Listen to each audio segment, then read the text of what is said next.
Buddy, and welcome.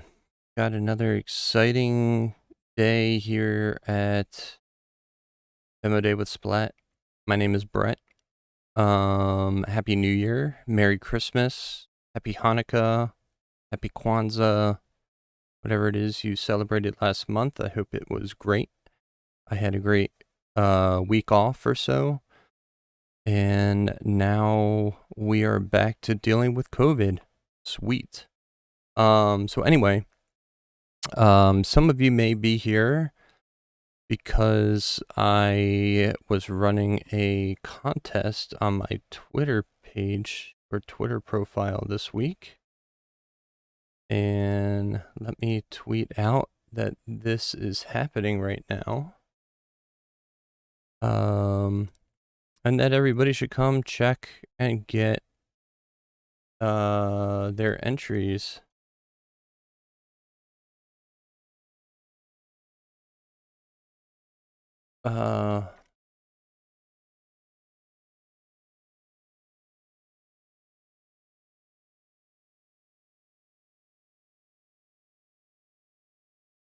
Let's see, algo trading. Sorry, I'm trying to think as I type. Because I spent all of my time prepping for this by actually prepping, making sure that people followed the steps to get their entry correct. And I did not prep my tweets properly. So yeah, here I am.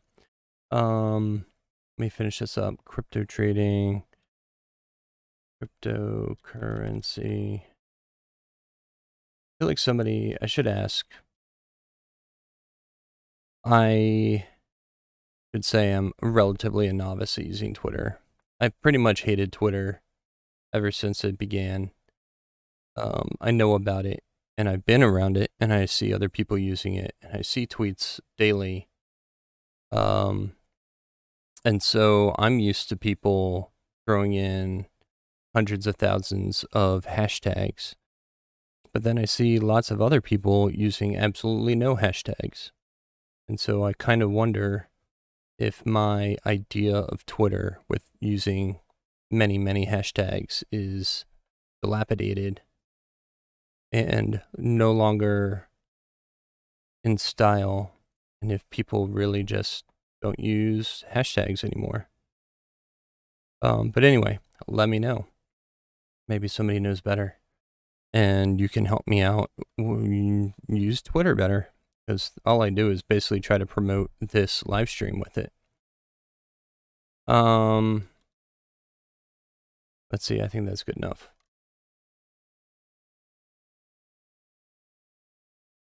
Tweet.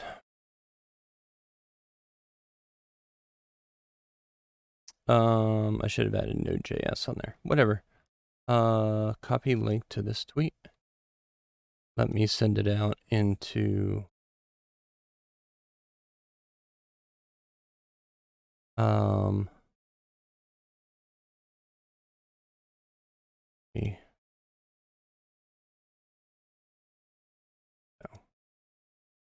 Sorry, you're watching the wonders of doing things live on the internet again. This is how I live my life.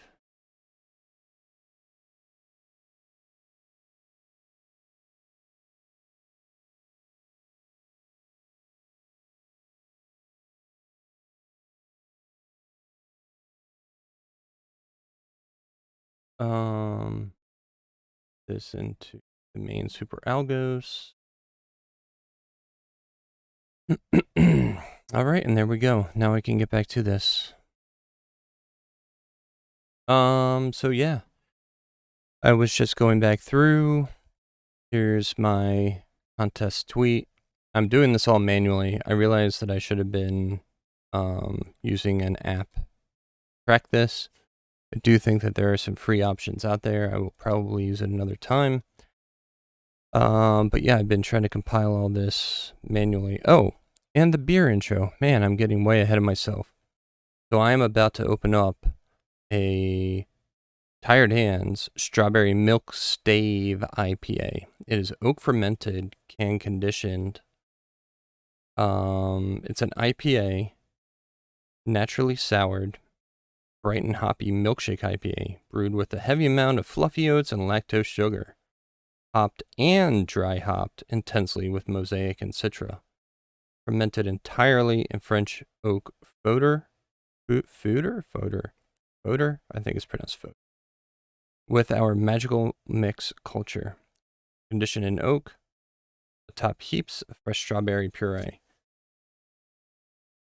Oh, it does say you can age it for a bit to see what kind of freaked out psycho journey Milk Stave has in store for you. Yeah, it's delicious. I've been drinking a ton of these. I like that it's an IPA, but it tastes like a sour. Oh, I didn't show you the label, did I? I was sitting here reading it all myself. Boom. Milk Stave IPA. And it does not pour red like you think it might.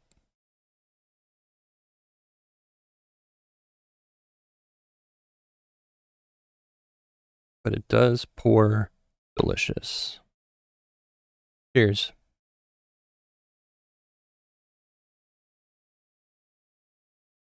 Yum. So anyway, back to this contest. So we had 9 people out of the 10 that I said I was going to give money to, tokens. Had a couple people do a couple of the steps, but not all of them. I said that anybody that sends me an address, I will send, I don't know, a couple tokens to. Because I was expecting to get more than 10. And the reason I picked 1,000 tokens is that that's what the original airdrop bonus was going to be if you sign up and create your own profile in the Superalgos app or platform and essentially join the project. And so I thought I'd give that a try, see if it works. Spread the word about Superalgos, get some people to watch this Twitch, answer their questions if they have any, and, you know, share the love, give away some money in this new year. So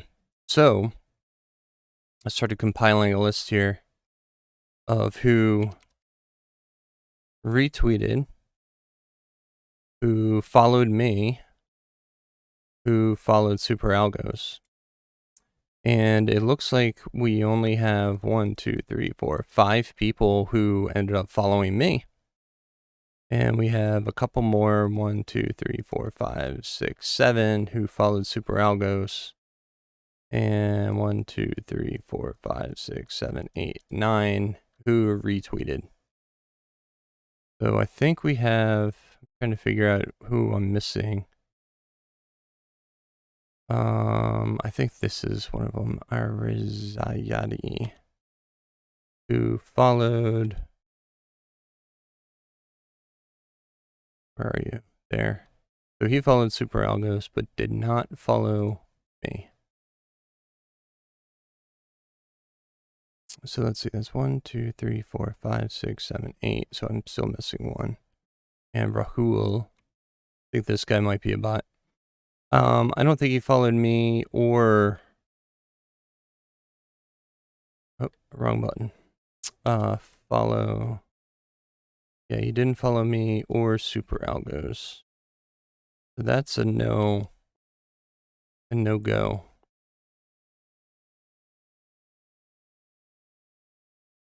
Unless he's a very old follower.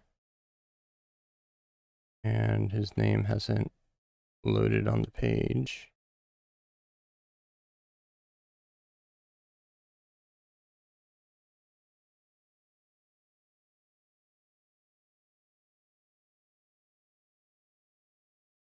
But I don't think that's the case.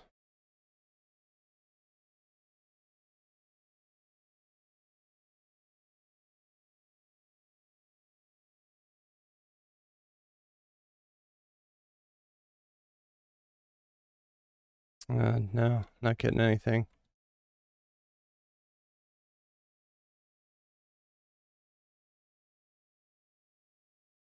think this guy might be a bot.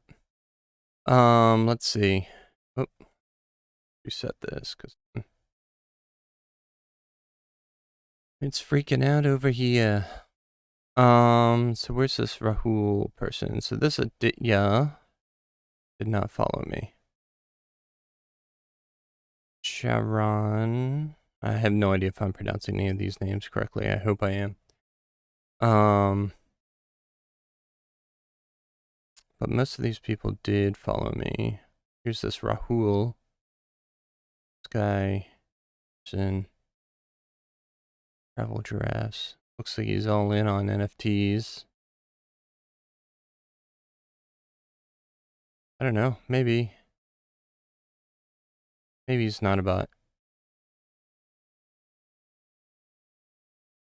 But anyway, we'll just send over a couple tokens. So, as it stands, 2, 3, 4, 5. These 5 people are the only ones who did all of the steps. And I guess the other part is they needed to comment with their address so I can actually send them stuff.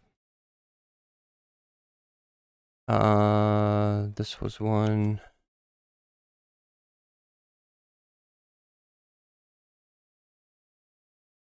That was, oh wait, BCT.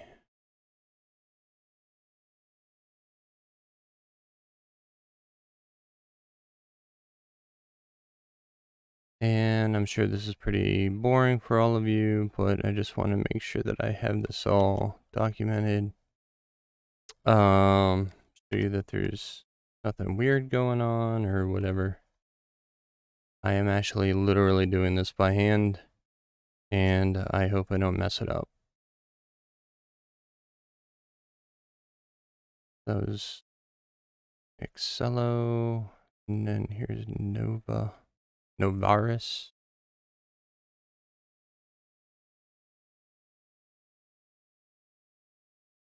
And Mochiar Rule. I don't know who that is. Here. Mo Pay.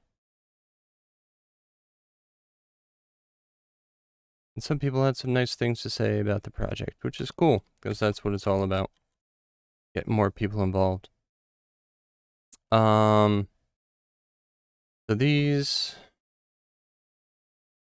fine people will be receiving Superalgos tokens. And I will be, whatever. I'll post this to my gist. Create a public gist. So there it is. If you want to find it, it's on my GitHub gist. And that did not get formatted properly. Let's edit this. Oh,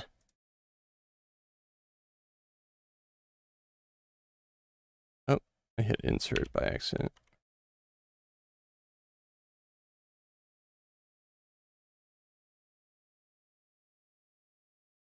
Doing this in an editor, it's a little bit easier, but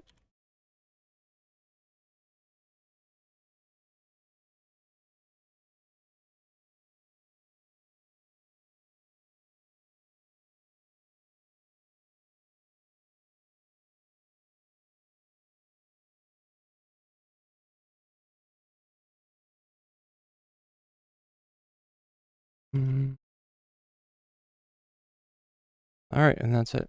Update. There you go. Moving right along. I wanted to talk about distributed exchange trading. So I think my last stream before sorry, losing my train of thought here. My last stream before Christmas, because I took last week off, I was working on learning about the ethers.js Node.js package or library. How to trade programmatically using PancakeSwap or any distributed exchange, and trying to learn how to get, trade Superalgos on a distributed exchange using code. And the end goal was to eventually take what I learned and put it into Superalgos.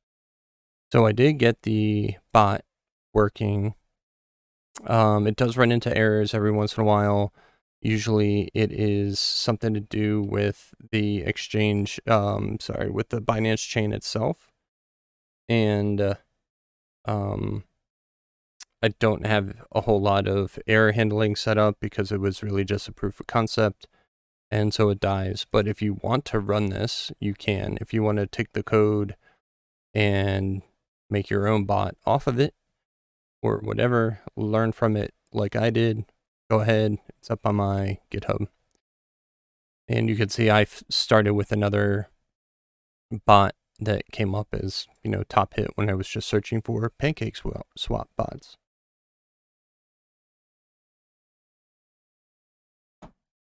So, I thought I'd walk through this real quick. I'll show you all where I ended, what I learned, and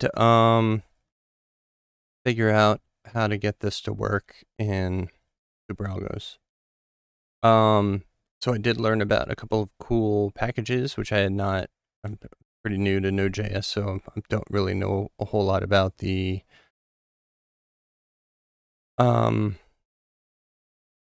ecosystem, I guess is the word I'm looking for. So I found that using this Ethers package is a lot better than trying to use Web3 and the Ethereum packages. Just was a whole lot smoother. A lot of other people said that they had better success with it as well. Chalk is pretty cool.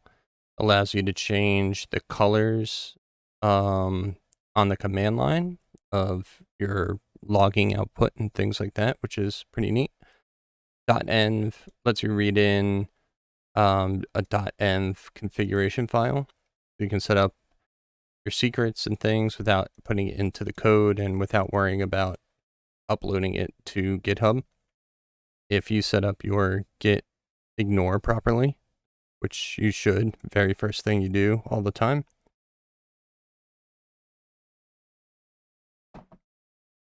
And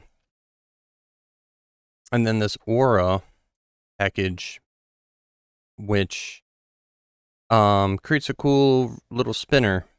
And so if you create a weight like this does right now, you can have it actually show, like a spinning clock, essentially, that things are happening, but it's just sleeping or, whatever, it's loading. I think the example they show on their website or in the README is loading packages or whatever, doing loading behind the scenes.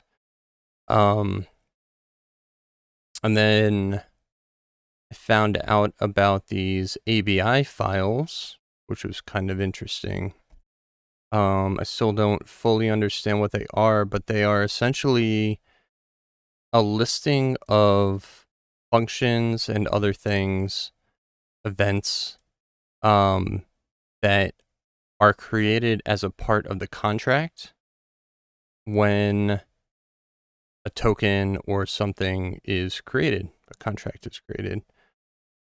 So things like PancakeSwap, BNB itself, Superalgos itself create this, was it a application binary interface? I think that's what it stands for, an ABI.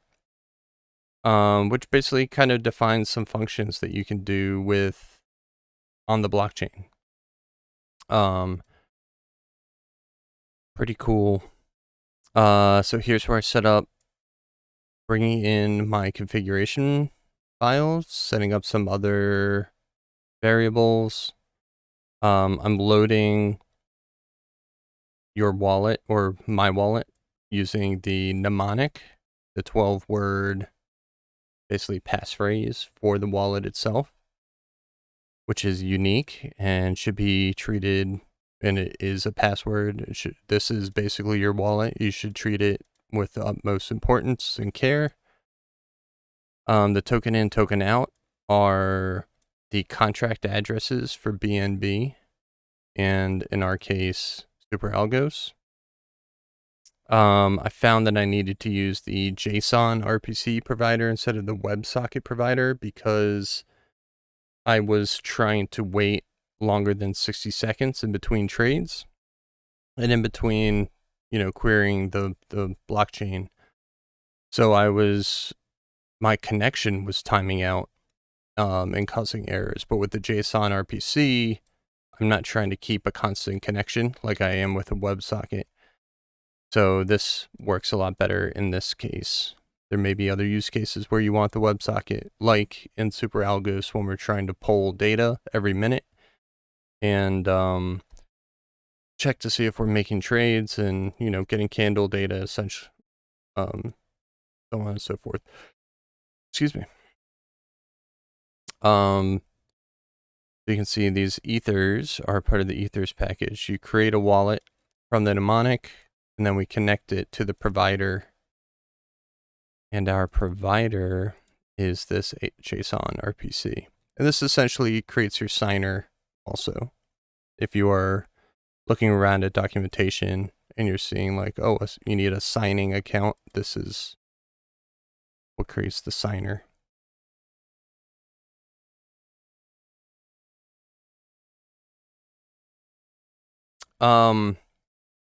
The factory and the router, these are PancakeSwap in particular.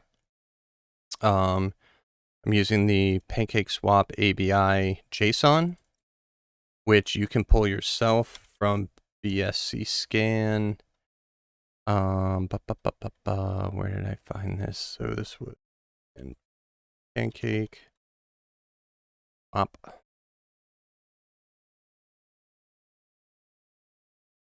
And contract, I think you go to contract here and you can see contract ABI.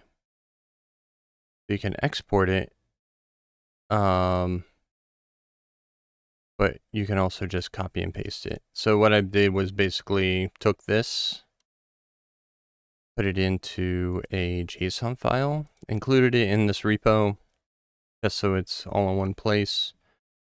And I had to read it in using this method because any other way of reading in the file did not work for me in the current version of Node.js.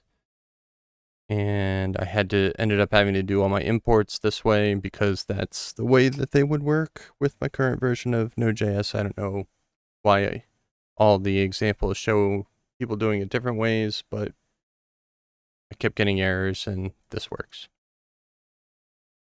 So the factory and the router, I don't really understand exactly what the difference is right now, but I know that they are both necessary.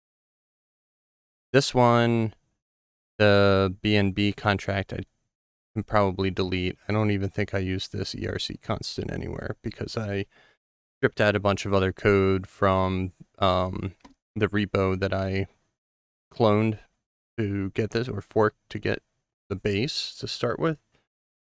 And I think this is one of the remnants that I need to remove that's just not being used. Code smell.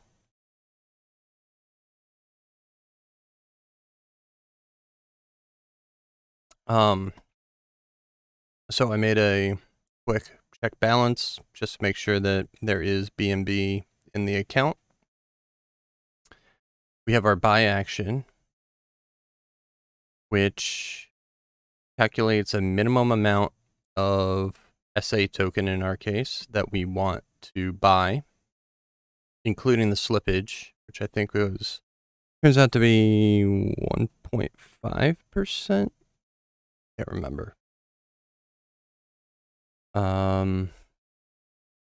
Gives some output, awaits the router transaction. And then the receipt is actually waiting for the full transaction to come back and say, yes, good to go. This does not mean that it has been verified. It just means that it's been posted successfully to the chain. And then we output a transaction receipt link, so you can actually go to BSC scan and view it. I return amount out min in a human format. Basically because I couldn't figure out how to get the exact amount that was transacted. Even though if you go to BSC scan, you can view it yourself and see exactly how many tokens were changed. Just could not figure out how to get that from the output. Well, here you can see people are swapping. So let's see. This was, I think this is the final output here. Looks like they did a multi-chain swap.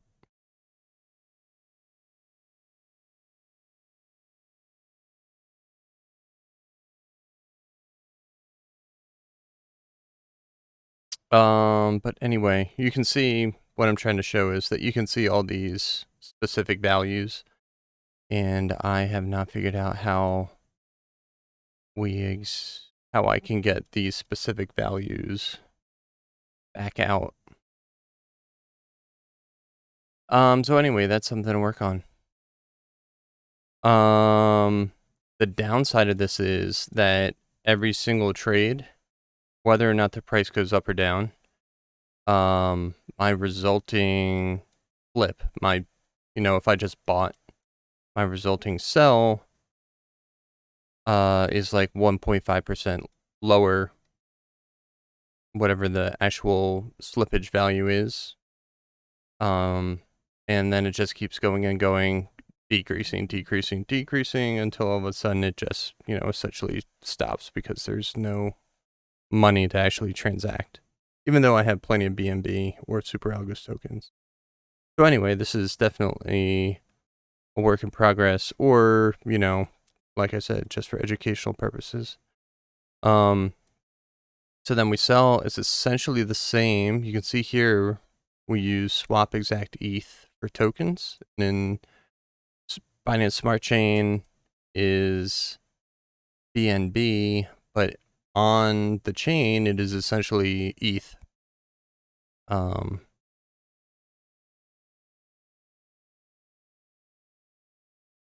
Binance Smart Chain is, I guess, a fork or a clone of Ethereum. Basically exactly the same. Our sell action does basically the same thing, but we swap exact tokens for ETH. And the function is almost exactly the same, but we had to specify amount out and amount in minimum. Whereas with the swap exact ETH for tokens, you only needed the amount out minimum. Everything else is kind of the same. The token in, token out path got swapped. Token out, token in. And the reason I ended up keeping these terms, token out, token in, is because in all of the contracts, that's how they describe them. And so looking at documentation, it lines up a lot easier if you're talking about token out, token in, as opposed to what you may be used to in Forex trading or running Superalgos, trading through a centralized exchange, having the quoted and the base values. It's not quite the same. I mean, it is theoretically exactly the same, but token out, token in. Created a sleep because my algorithm for this trade is basically wait whatever amount of time you set and then trade it again. So my wait to trade function takes that sleep, puts in this cool spinner, which is that aura package, and it shows you sleeping, which is kind of cool. And then make swap is essentially my meat and potatoes, and it is a recursive function that will keep trading until there's an error, essentially. And here we go. That's the final call, make swap. So yeah, that's pretty much it. Pretty simple. Somebody asked, Superalgos itself has a couple of other liquidity pools configured. One of them is BTC, wrapped BTC, and Superalgos, and I think the other one is BUSD, I think. And Superalgos, but BNB has to be in your account when you are, or in your wallet when you are making these swaps, because the fees need to be paid in Binance coin, BNB, just like on Ethereum, where your transactions need to be paid, the fees need to be paid in ETH.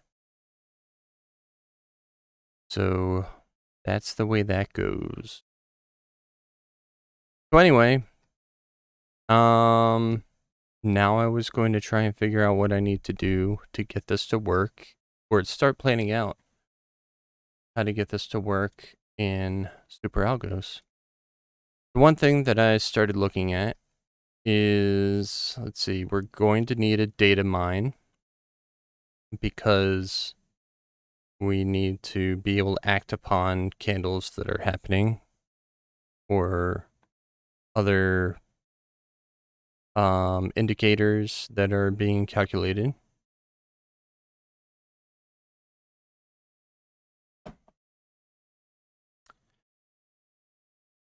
So my first thought was to be able to pull the values of your liquidity pair. And I was looking at this single market sensor bot to see if I could understand it and what I might need to do to convert it over to what we need for the distributed exchange. I guess the code is a little bit small here. A little better. Yeah. Make it one step smaller. Not too bad. So I was looking through here. I'm gonna do word wrap because it's a little bit annoying not to be able to see everything.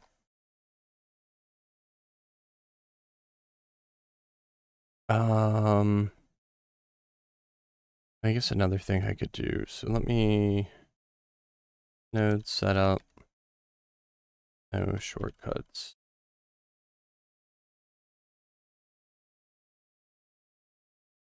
I'll walk through the different parts and see if I can plan out exactly what I need to get this working.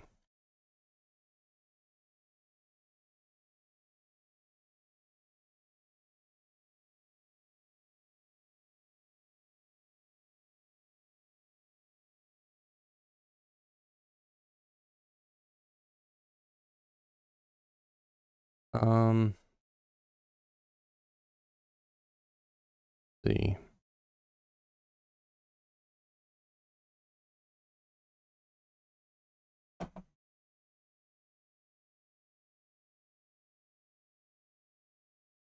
Maybe I can do a drawing here real quick. Sorry, that's extremely bright. So the typical things that I can think of right offhand that we would normally have is we have our exchange, and then we have a data mine, Then we have the trading mine.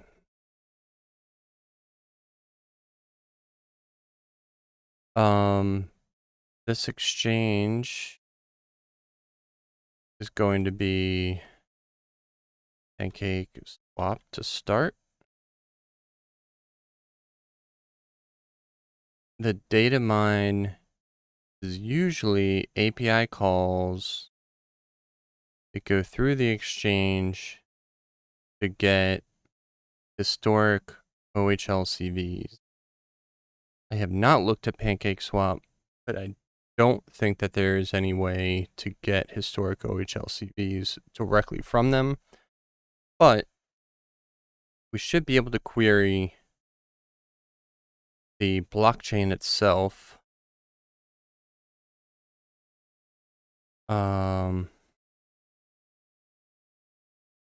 Blockchain or trade history. Not quite sure. If that would show the values, it may. And then the trading mine.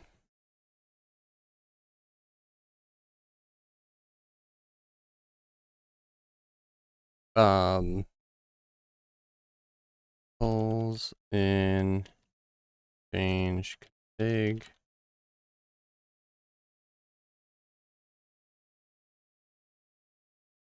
Checks data mine.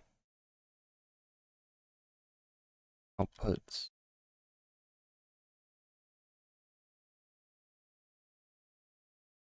Checks the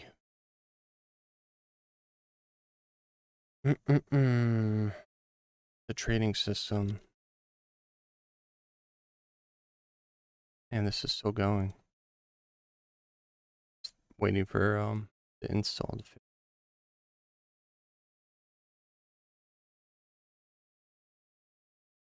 Excuse me, getting tired.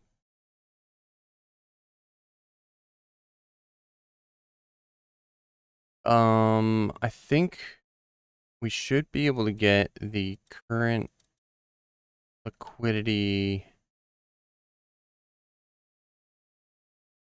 Oh,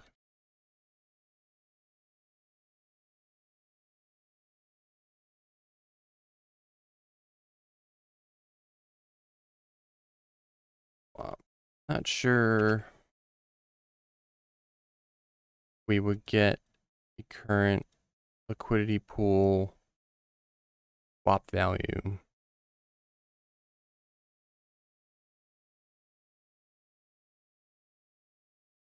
The one thing when we are doing the swap here is we get our amounts out, and this is literally at the second the trade value, and then we fudge it with the slippage.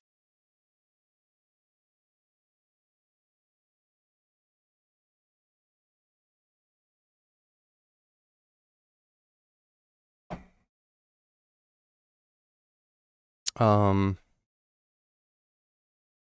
I guess I didn't mention also gas price, gas limit are things that we need to set. So our pancake swap config is going to have the factory, the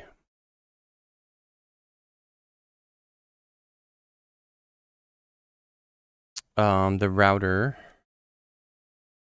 contract address, the ABI, router, ABI. These are contract addresses.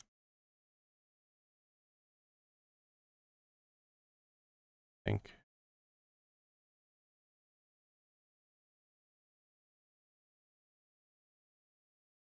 The ABI can either be in JSON or in a more human readable I think you can kind of see these here in the code. This is an example of the more human readable JSON format. And then this is an example of the pure JSON format, which is a little bit less readable.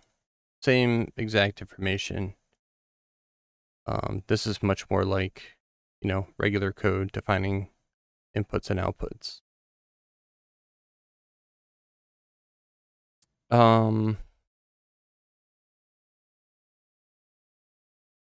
What else do we need? We're going to need the token address. So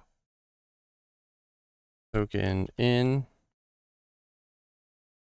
contract address, and I'll say DNB as an example.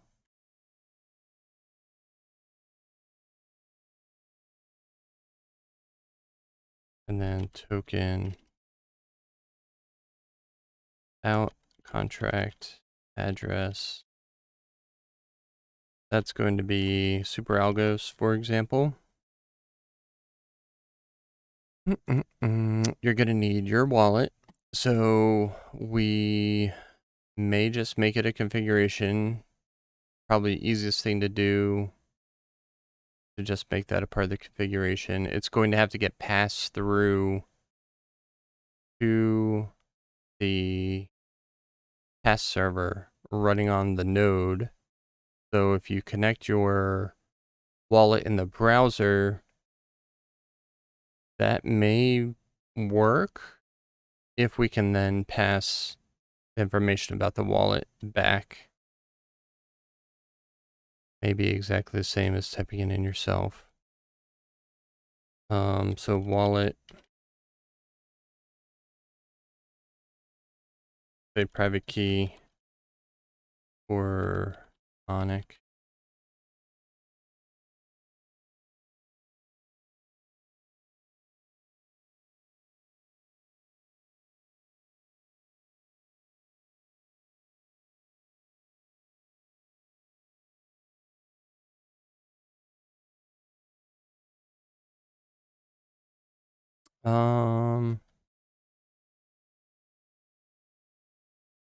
What else do we need?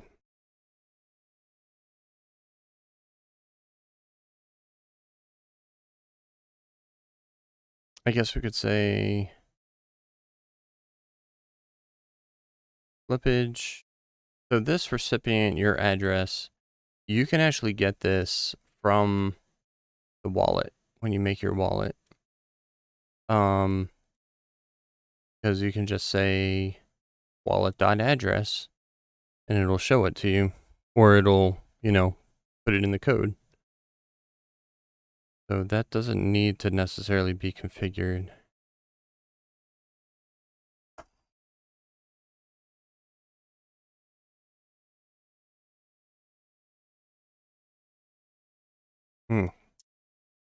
I love sour beer. We need gas limit and gas price.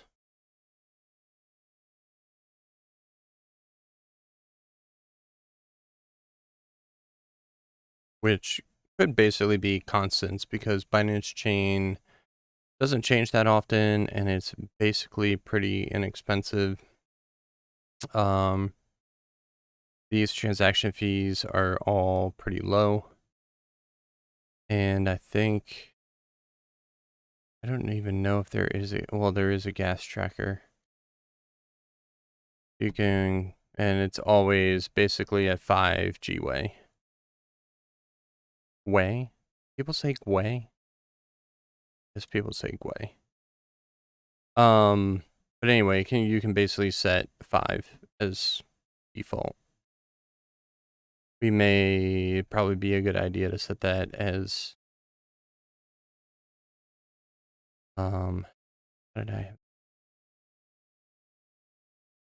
Gas price is 5 Gwei.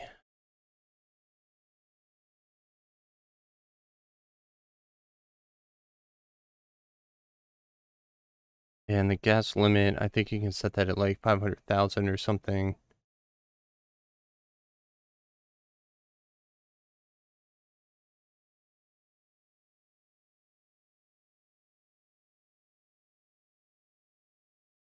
Um,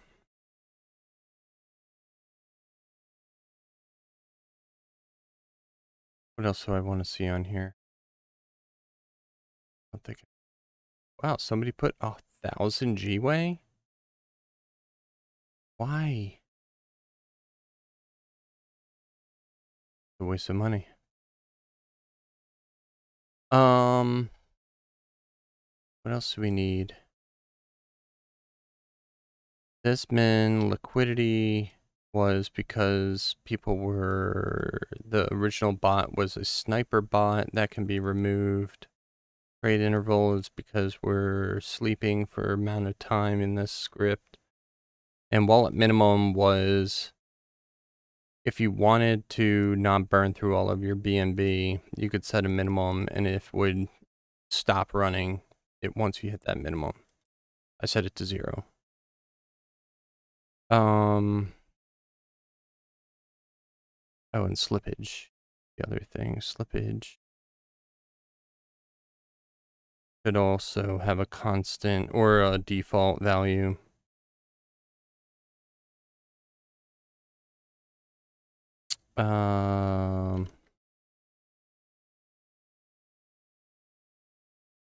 We'll say with the same default,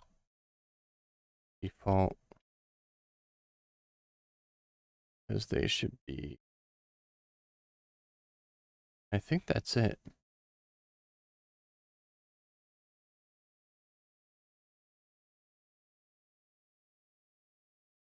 Oh,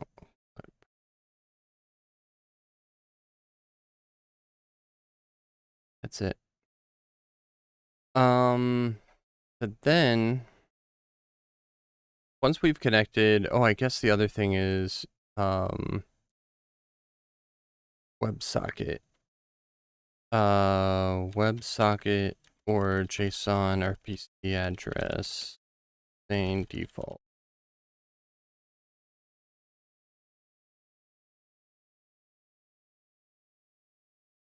And we'll have to test whether we can use the WebSocket or if the JSON RPC.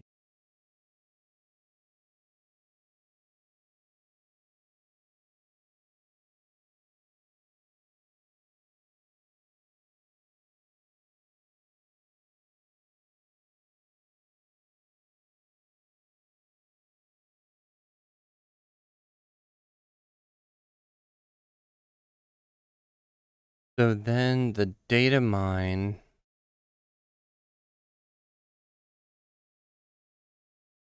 Data mine uses. Oh, we finally finished. So let me get this running. Node, platform.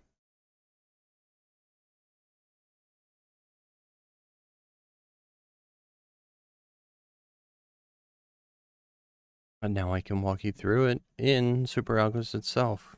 We can try and figure this out together.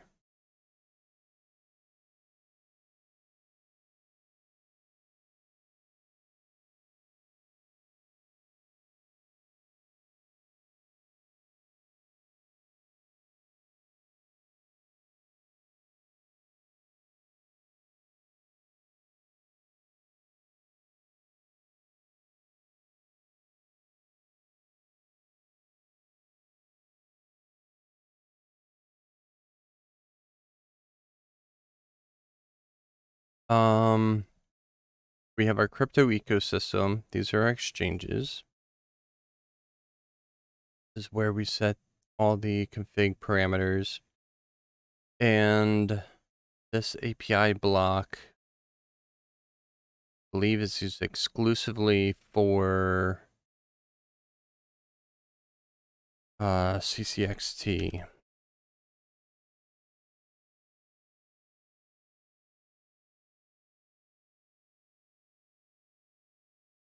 So this is the centralized exchange library that is being used for the trading right now. And it supports all of these different exchanges. Some of them are certified. Excuse me. Some of them are not certified, but are supported.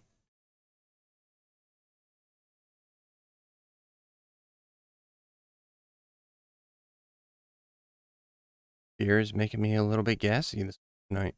But anyway, you can see that there's a large amount of exchanges that are supported here. Not all of them have been tested in Superalgos. There is a large effort underway to test all of these. But Ethers is essentially the same library. And then you have to get the configuration and things like that set up properly to work. So I guess the other thing that I could do is just look at where the CCXT library is being pulled in. And then just use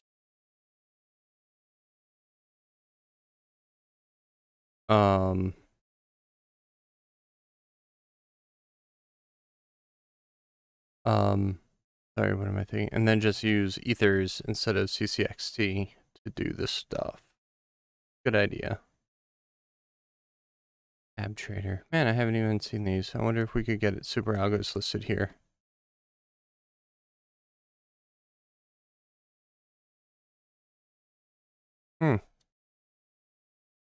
That I will need to look into later.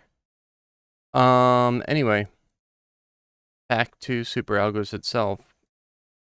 So when I was talking about those configuration parameters, what I was thinking of is what we would need to put in here, or what would be default that you could then override by putting information in here.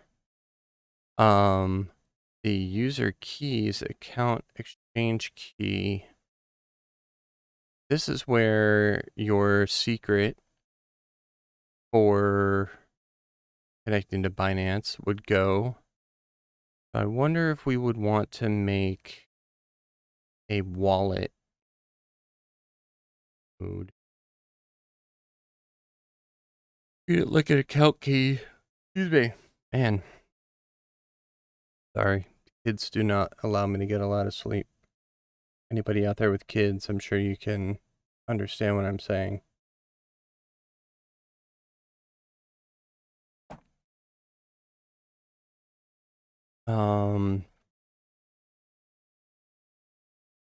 Otherwise, it would be cool to be able to just link it up here in the browser. Of course, it would have to be saved in the workspace.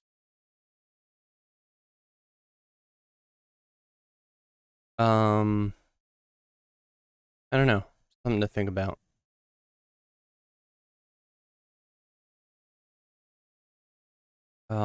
And then our exchange markets is where we would essentially set up our liquidity pairs. And this would be the token in, token out. Exchange assets, which I guess we would have to have, Bitcoin or BNB or BUSD and then SA. And this is where we could set up those.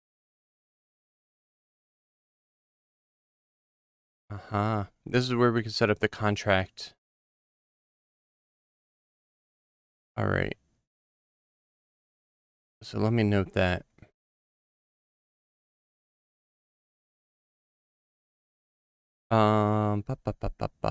Let's do that here. Token contract on the exchange asset node config.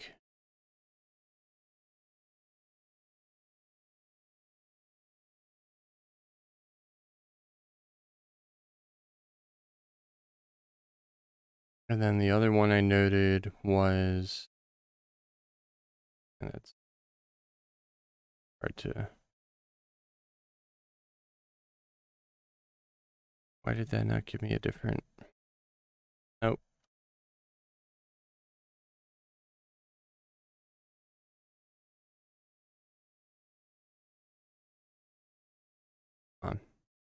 There we go. Second one.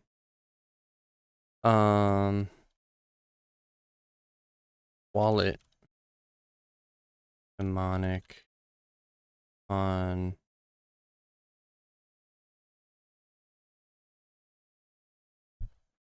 exchange accounts, user account.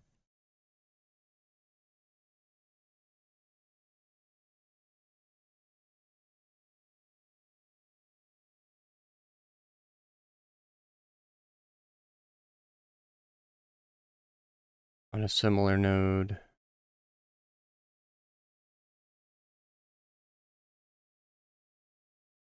Have to read. Should just make these. Whatever. And then what else do we need? Flippage and things that could be on the market.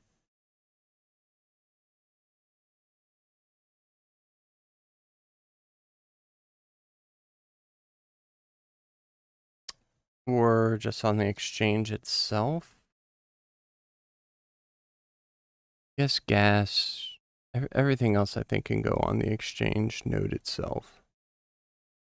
I don't think there's anything else that seems like it's specific.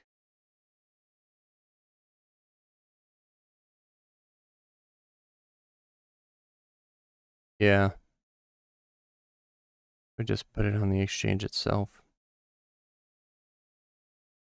So then what happens in the data mine? The data mine can read the user key. It can read this configuration.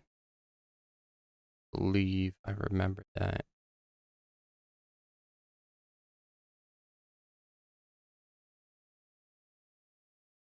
I think it can read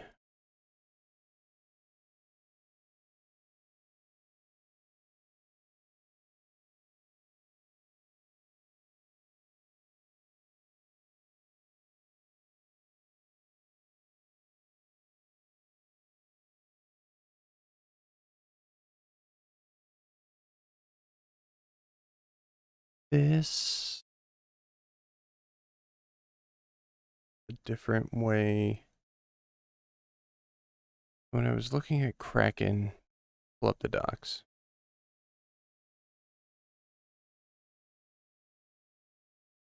So Kraken wanted the code name swapped. That is defined, excuse me, on the market pair.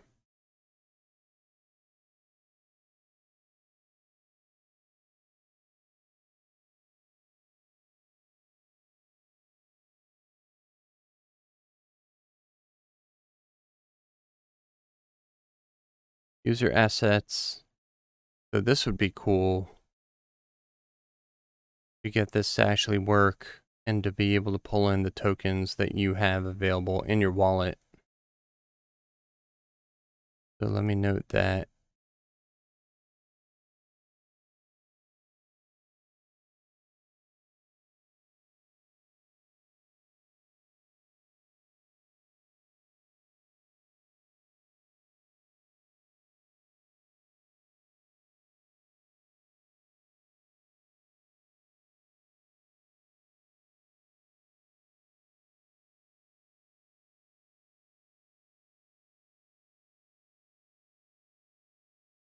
From wallet.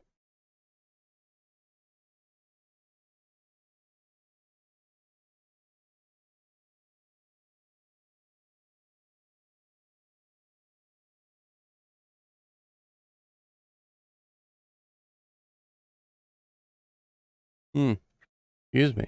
Keep yawning.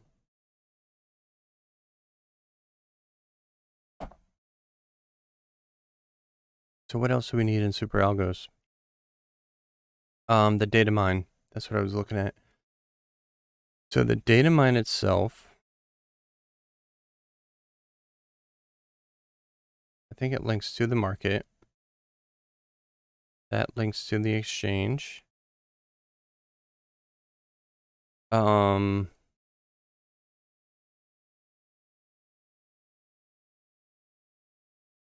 You can add a key reference.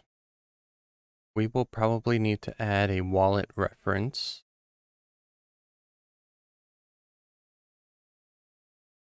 So our key may be our wallet to begin with.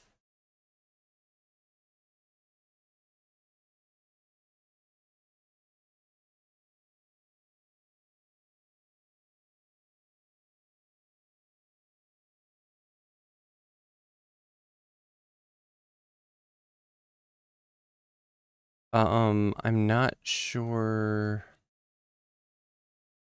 that's entirely. But most of these, the exchanges provide handle data over a public API endpoint. Usually it's throttled or has limits. And so you usually don't have to add this API key reference. And it's usually just a straight API call to get the information. I'm trying to think. Probably need that wallet reference on the exchange raw data.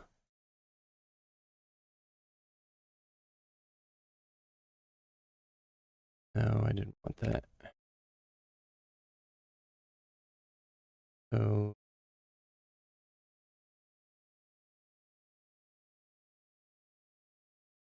me,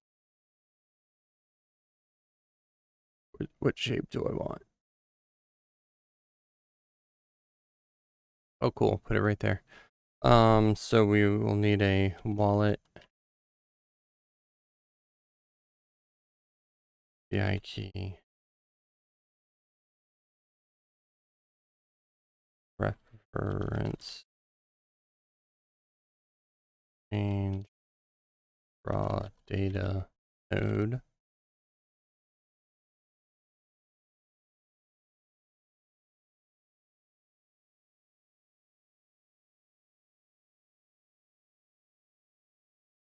And then all the other tasks should just kick off the exchange raw data sensor bot.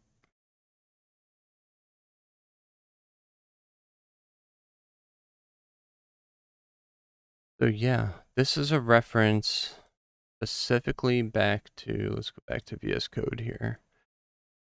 This exchange raw data historic OHLCVs. And it pulls in CCXT.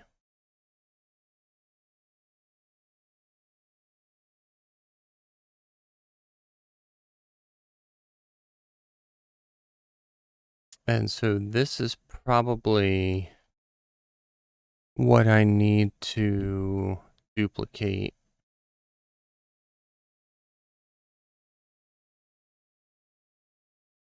to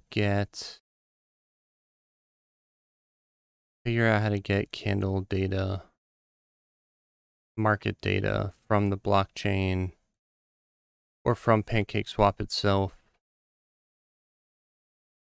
in order to create candles.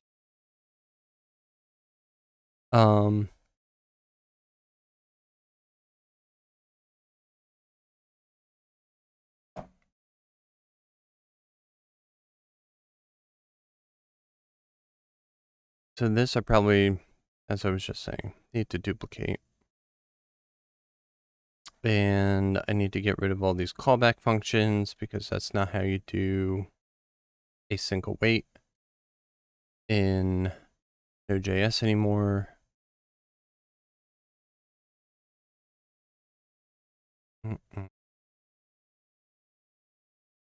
Or promises, I guess I should say. Single wait.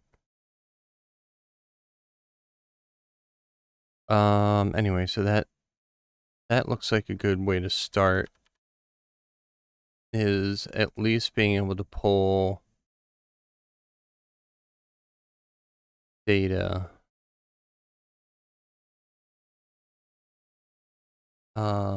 It's going to be formatted slightly different.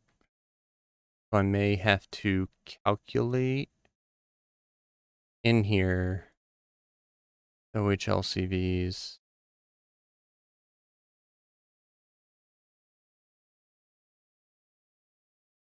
We'll see. Going back to the browser. So the other things that happen all come after the exchange raw data is pulled. So the candle volumes, candles, take the 1 minute candles and convert them into all the other time frames, and volume doing the exact same things.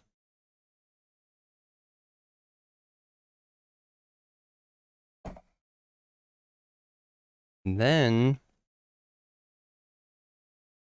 once you have data and you can connect to, well, this is the testing trading. This runs specifically over the candle data that was produced locally. This doesn't necessarily reach out to the exchange, but the production task does. Need to have your exchange key reference.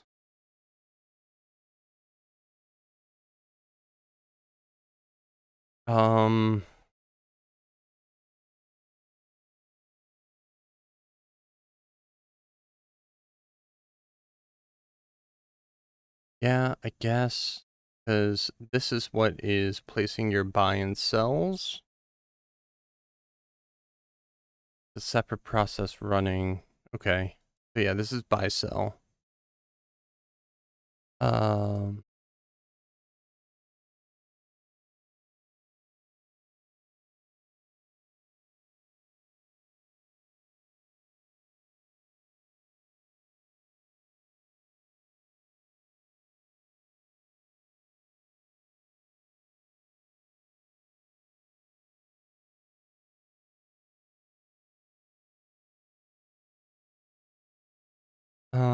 so yeah, as I noted, it runs on the timer, it pulls in the exchange config. So that pulling in the exchange config is basically this account key. It does, I think by this reference,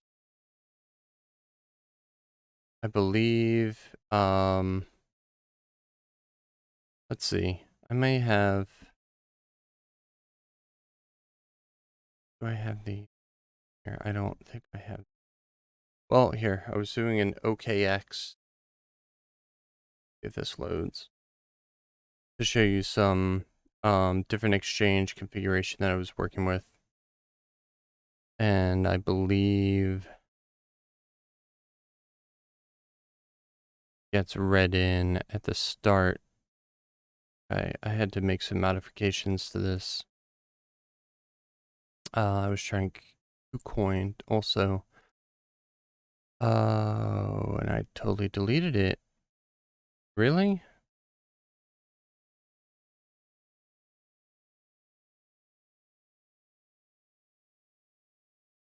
Okay. Um,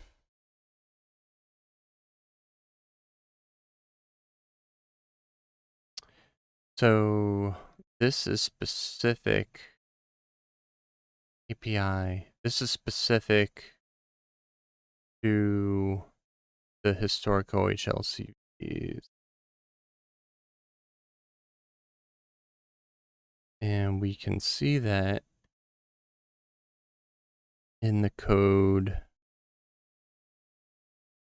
That's our start date from the bot config.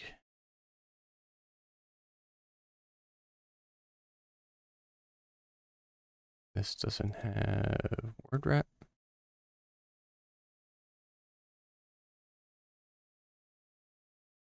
API.class. So ape config API, that's what this is, config API. And here's where you name the method fetch OHLCV. You can see that here. We have our API method fetch OHLCV. That's where this configuration is being read in.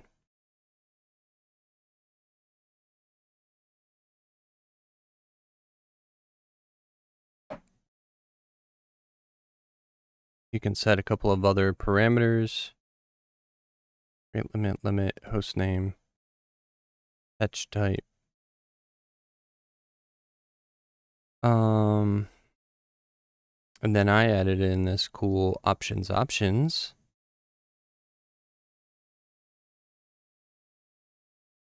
So you can set any random configuration options you want in here. And what that was needed for was OKX. This options is set anywhere. Options here.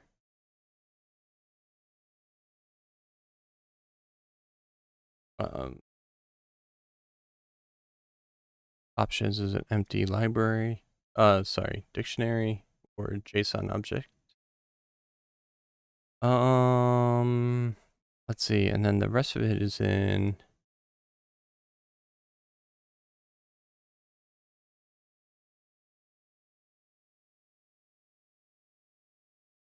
I can't remember where I put that. But anyway, I made this options. I had it in some special things for OKX, and I was hoping to show you what those were, but I guess I didn't see that.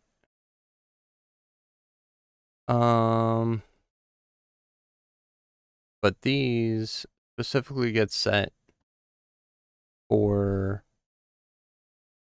more or less specifically for getting market data.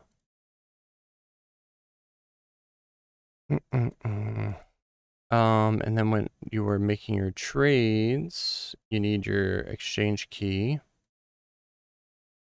And it probably pulls in some config on this reference.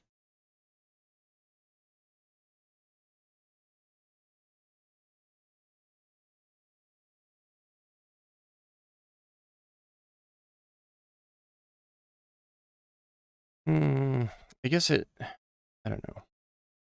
What I'm thinking is like, I guess you could have multiple account keys and you could reference the exact one that you want. I guess you could do that. You know, if you had multiple wallets you want to use for different pairs or something, you could set up different instances. All right. Maybe it does make sense to use this account key as a basis for the wallet configuration.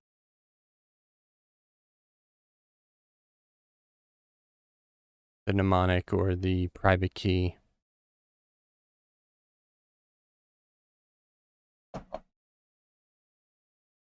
I think that's the rest of it. So, what do we learn here?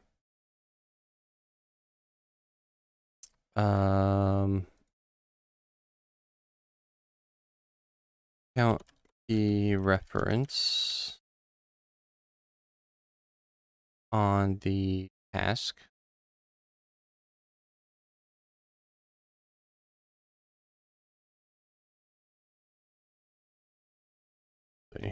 Wallet account key. A task.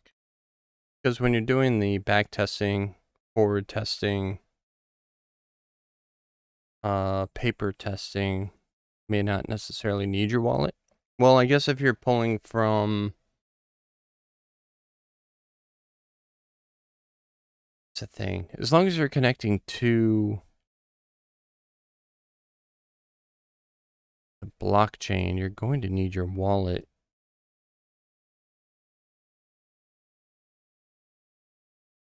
I mean, yeah. Pretty sure.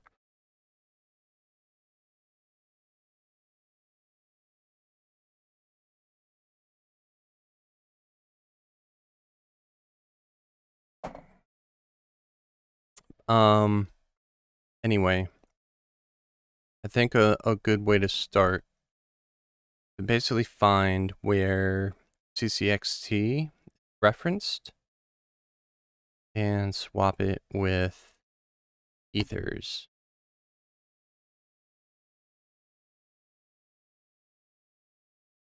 Duplicate the files out.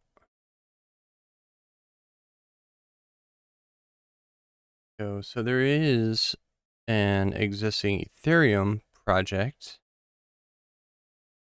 that I don't think got that far.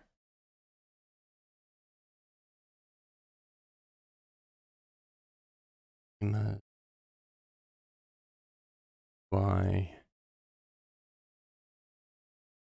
It may have all stayed under the main project instead of going into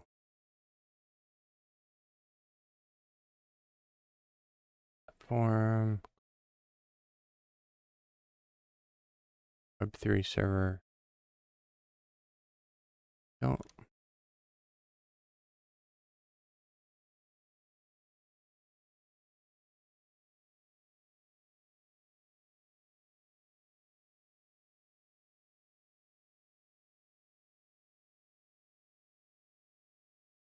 I don't know. What was the other one? Foundations. The foundations is where everything lives that hasn't been pulled out yet into its own sub-project. These are all legacy projects, if you will.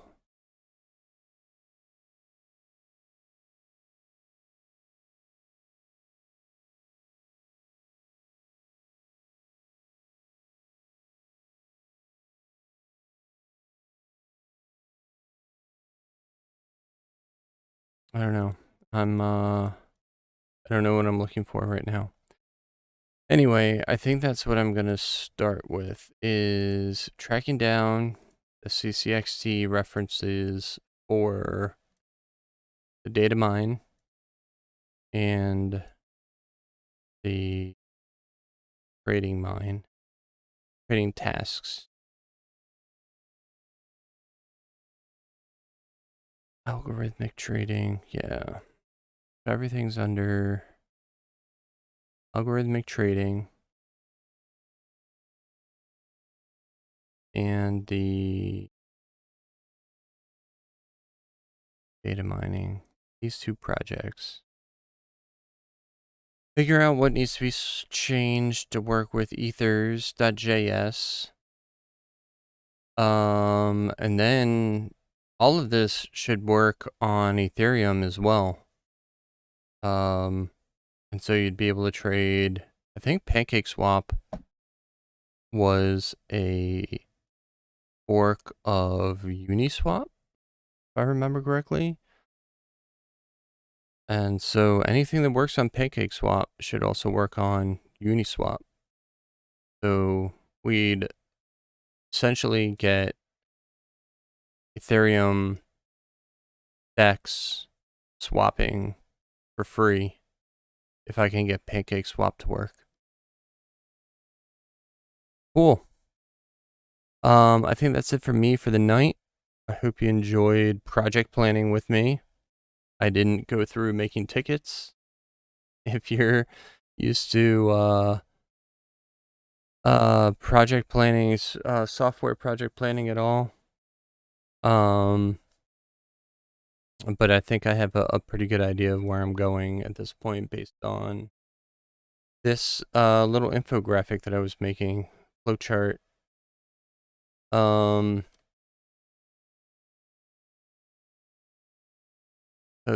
these are the things that I'm going to have to work on that I can think of at the moment. And that wraps it up. Congratulations to the winners of the contest. I will be sending those all out in a little bit. I have your addresses here. Only 5 people. And everyone else, I will contact you. Make sure that you're not just some random bot. And I will send you a little gift as well. assuming that you reply to me. That's basically all that I ask. Anyway, keep an eye out for more contests. I think this went all right. May change it up a little bit and try another one in the future. And hopefully more people will learn about Superalgos. Maybe find their time with me here on these live streams pretty cool. I don't know. Whatever. I don't do this for my health. I do it to educate myself and educate others. I enjoy struggling and learning the hard way, and I hope others don't have to learn the hard way like I do. I don't know. I guess that's what I think here. Anyway, if you have a chance, look up Tired Hands Beer. I absolutely love it. And they are only distributed to a very small radius around Pennsylvania, so you may not be able to get it. But if you have any other delicious beer suggestions, feel free to send them my way. Tweet at me. I'm on Twitter at Superalgos. Find this video on YouTube later, like and subscribe, all that good stuff. You can find me in the official Superalgos Telegram and the official Superalgos Discord channel. Jump in, ask me questions. There's a lot of other people, friendly people there who like to help out and answer questions as well. I have a pretty good community around Superalgos. One of the things that drew me in and kept me here. And yeah, check out Superalgos on GitHub, Twitter, Facebook, all that good stuff. Anyway, I will catch you on the flippy floppy. That's it for me for the night. Live long and prosper. See ya.